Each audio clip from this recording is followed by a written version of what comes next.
Kita sudah jual Proton kepada orang asing.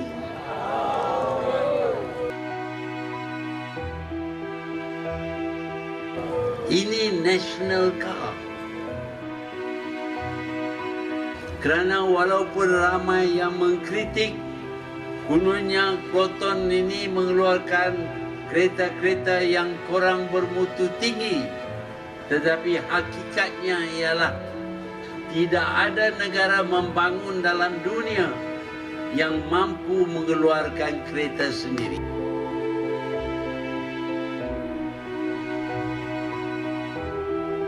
Dia menjadi kereta asing dan kita kehilangan satu daripada ikon negara kita.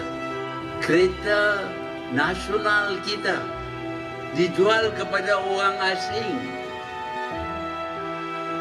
Ya, nasib proyek mobil nasional Proton, yang sebelumnya menjadi kebanggaan rakyat Malaysia, memang sudah tamat.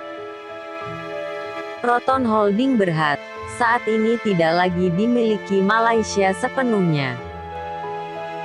49,9% sahamnya telah dibeli pabrikan mobil Cina, Zhejiang Geely Holding Group, dari pemilik lama, perusahaan konglomerasi Malaysia, BRB Highcom Berhad. Dan tidak lagi ia menjadi kereta nasional. Ya, Proton telah terjual. Setengah kepemilikannya dikuasai asing. Sangat disayangkan memang, Proton tidak bisa lagi disebut produk nasional. Malaysia tidak lagi punya mobil nasional.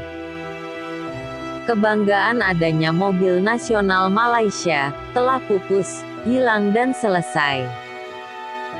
Padahal, ia merupakan satu-satunya mobil nasional yang selama ini mampu bertahan dan berhasil menembus pasar internasional, di saat produk mobil nasional negara lainnya di Asia Tenggara bertumbangan.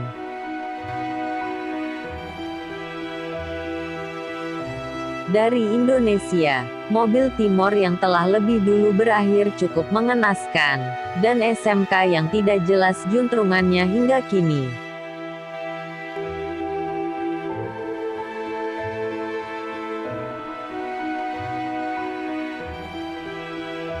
Tairung, dari Thailand, pabrikan yang tak lebih dari sekedar industri karoseri mobil.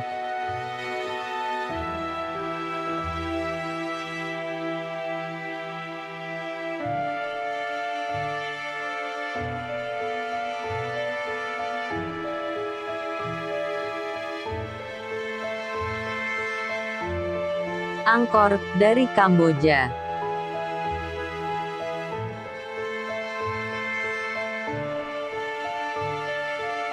Dan Vinfast, dari Vietnam. Produk yang tak kunjung dapat dipasarkan, bahkan di negaranya sendiri. Pada saat didirikan di tahun 1983, Proton yang dipimpin langsung pendirinya Dr. Mahathir Mohamad, Perdana Menteri Malaysia saat itu, sepenuhnya dimiliki pemerintah Malaysia melalui Khazanah Nasional Berhad. Peran Mahathir menjadi perantara usaha patungan dan kolaborasi teknologi, dengan Mitsubishi Motor dari Jepang, berhasil memproduksi mobil Malaysia pertama, Proton Saga, yang diluncurkan secara komersial pada Juli tahun 1985. Andilnya sebagai pimpinan perusahaan, yang sekaligus Perdana Menteri berkuasa saat itu, demikian besar dan signifikan mengantar kesuksesan Proton. Ia mengendalikan proteksi perdagangan, untuk melindungi Proton dari persaingan dengan mobil impor dan merek asing. Mobil impor yang masuk Malaysia, dijejali tarif impor kendaraan hingga 300%. Sebaliknya, Proton diguyur banyak bantuan pemerintah, mulai dari insentif pajak dan suntikan dana. All countries protect their local market, not just by taxes, also by specs and all that. What is wrong if we provide just minimal protection for Proton car? Perlakuan istimewa yang membuat Proton dengan mudahnya, kurang dari 1 dekade, mampu menguasai 74% pangsa pasar mobil baru di Malaysia.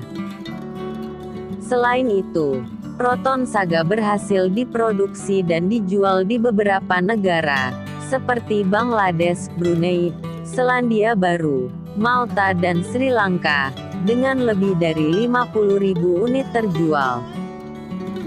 Proton semakin maju pesat. 1 dekade berikutnya, pada 1996, mereka berhasil memproduksi 1 juta unit. Bahkan kemudian, Proton sanggup mengakuisisi saham mayoritas pabrikan mobil sport asal Inggris, Lotus Group, pada 1996. Luar biasa.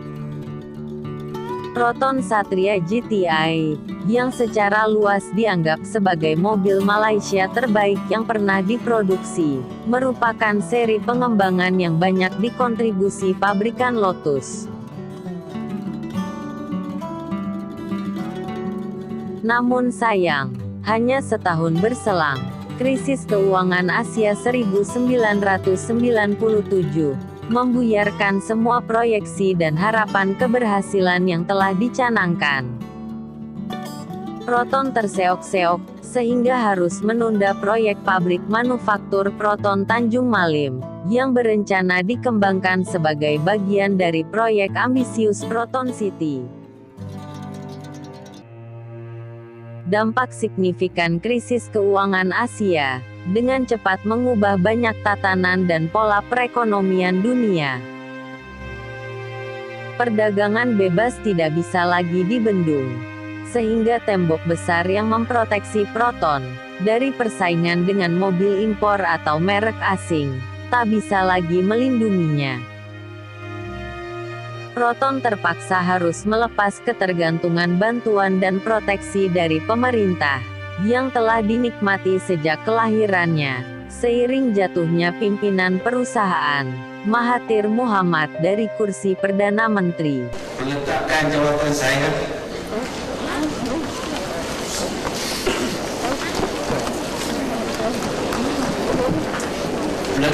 jawatan saya sebagai Presiden UMNO dan semua jawatan-jawatan yang dipegang oleh saya.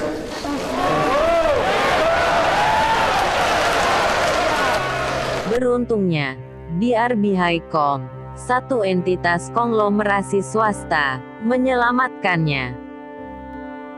Mereka mengakuisisi 100% saham kepemilikan Proton dari Khazanah Nasional Berhad.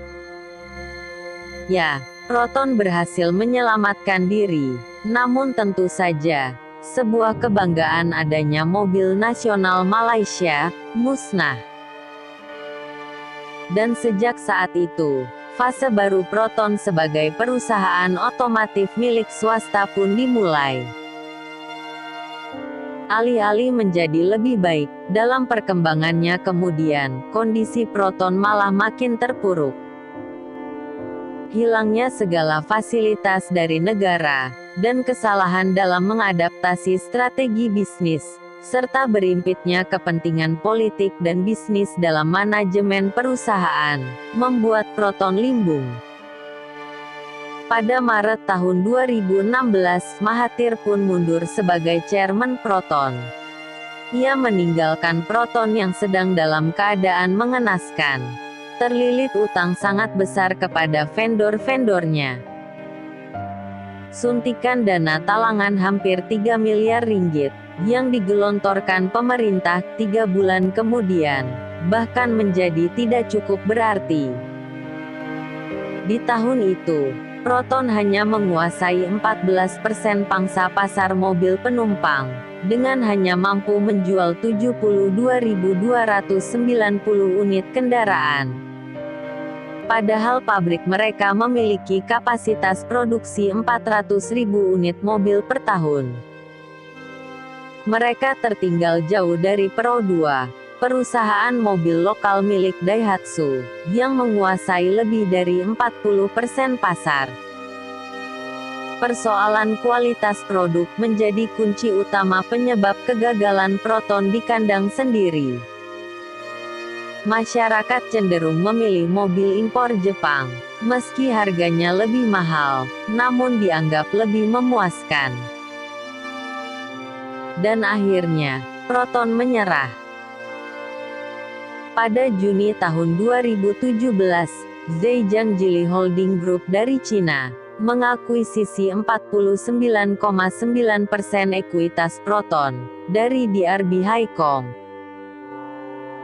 Ya, Proton yang sebelumnya merupakan mobil nasional kebanggaan Malaysia, kini bahkan bukan lagi milik mereka.